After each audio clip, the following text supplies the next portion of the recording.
उत्तराखंड में राहुल गांधी के कार्यक्रम के बीच जैस्मीन सैंडलर्स का शो देहरादून में सियासी घमासान। देहरादून में पॉलिटिकल बनाम पॉप स्टार का मुकाबला, कौन किस पर पड़ेगा भारी। राहुल गांधी की छात्रों की गूंज और उसी समय में जैस्मीन सैंडलर्स का लाइव शो। क्या ये महज संयोग है या फिर इसके पीछे सियासी रणनीति की लिखी गई है पटकथा।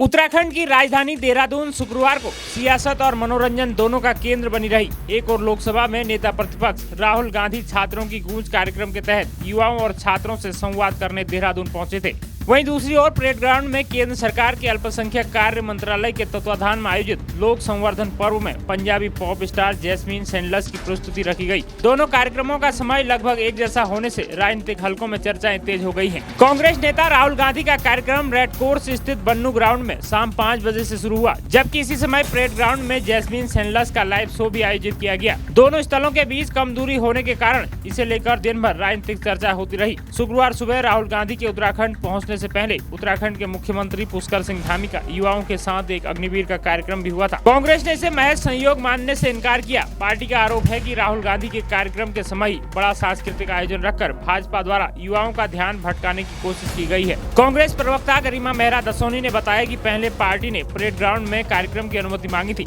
लेकिन अनुमति रद्द कर दी। इसके बाद कार्यक्रम को बन्नू ग्राउंड में आयोजित करना पड़ा। उनका आरोप है कि बाद में उसी परेड ग्राउंड में सांस्कृतिक कार्यक्रम तय किया गया। हालांकि सरकार या भाजपा की ओर से कांग्रेस के इन आरोपों की कोई आधिकारिक प्रतिक्रिया सामने नहीं आई। भाजपा की ओर से यह भी सार्वजनिक रूप से नहीं बताया गया कि दोनों कार्यक्रमों की टाइमिंग किसी राजनीतिक रणनीति के तहत तय की गई थी। गौरतलब है कि राहुल गांधी ने छात्रों की गूंज कार्यक्रम में छात्रों और युवाओं से रोजगार, शिक्षा, भर्ती परीक्षाओं में कथित अनियमितताओं और पेपर लीक जैसे मुद्दों पर संवाद किया। वहीं लोक संवर्धन पर्व में जैस्मीन सैंडलर्स की प्रस्तुति देखने के लिए बड़ी संख्या में भी युवा परेड ग्राउंड पहुंचे। राजनीतिक जानकारों का मानना है कि दो बड़े आयोजन के टाइमिंग का पूरा खेल, जिसने राजधानी में युवाओं का ध्यान अपनी ओर खींचा। ऐसे में चर्चा का विषय बना रहा कि युवाओं ने मुद्दों पर आधारित संवाद को प्राथमिकता दी या फिर मनोरंजन के मंच को। दोस्तों, आपको क्या लगता है, क्या वाकई युवा भर्ती पेपर लीक से परेशान होकर अब मुद्दों की राजनीति की ओर बढ़ चुका है या फिर मनोरंजन में ही दिलचस्पी रखता है? आप क्या सोचते हैं? कमेंट्स कीजिए, शेयर कीजिए और जुड़े रहे उत्तराखंड न्यूज़ टुडे नेटवर्क की सबसे भरोसेमंद खबरों के साथ। नमस्कार।